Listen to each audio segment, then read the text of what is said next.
Bonjour à tous et bienvenue pour cette nouvelle semaine de cross-training à la maison. Aujourd'hui, vous avez un AMRAP de 15 minutes à réaliser avec 3 exercices différents. Pour commencer, vous aurez 5 wall climbs, suivis de 20 mountain climbers, et ensuite on travaillera avec la corde à sauter si vous en avez une. Vous aurez 25 double unders à réaliser, donc je passe la corde 2 fois sous moi en un seul saut. Si vous ne maîtrisez pas ce mouvement, vous aurez 50 sauts simples, et si vous n'avez pas de corde à sauter, on va venir faire 30 secondes de montée de genoux. Pour l'échauffement, on part sur 3 tours avec 3 exercices aussi. Il vous faudra juste un manche à balai par exemple. On viendra faire 20 shoulder dislocation. Ensuite, on passera au sol pour 30 secondes de planche. Et ensuite, on viendra faire du side walk. Donc si vous avez un élastique, on viendra le placer au niveau des genoux. Je vous montre tout de suite les mouvements de l'échauffement. Vous allez récupérer un manche à balai par exemple. On va prendre une prise de main assez large pour commencer.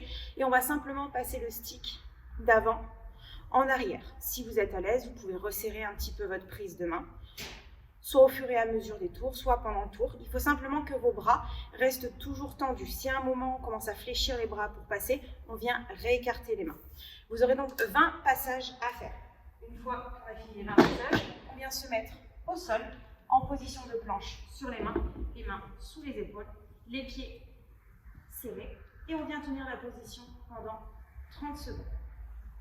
Une fois les 30 secondes faites, vous avez du side walk. Donc side walk, on va venir descendre en position de squat à la parallèle et on va venir faire 2 fois 10 mètres. Donc 10 mètres en décalant le pied à gauche et ensuite 10 mètres avec le pied vers la droite en restant toujours le plus bas possible sur les jambes. Si vous avez un élastique, vous pouvez le placer au niveau des genoux pour avoir un petit peu plus de résistance. Maintenant, on va passer au mouvement du haut. Le premier mouvement que vous aurez, ce sera des wall climbs. On les a déjà vus. Simplement, il va vous falloir un mur. On se met en position au sol, complètement au sol. On va commencer le mouvement par une pompe. Donc je viens presser sur mes bras et ensuite je viens monter les pieds contre le mur.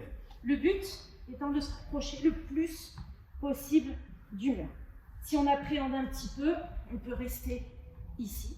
Et pour valider la répétition, je descends en restant gainé et je redescends au sol. Vous avez 5 répétitions à enchaîner. Une fois que les 5 répétitions sont terminées, vous avez 20 mountain climbers.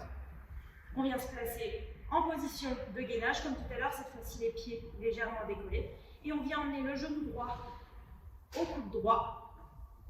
Le but étant de garder le bassin le plus fixe possible, donc on ne cherche pas à aller trop vite. 20 répétitions alternées, donc ça fait 10 à droite et 10 à gauche. Ensuite, vous avez donc les 25 double unders, donc les double tour à la corde, sinon simple saut.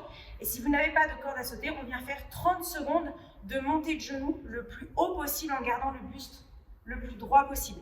Le but aujourd'hui, c'est de faire le plus de tours possible. N'hésitez pas à marquer vos scores et je vous dis à demain.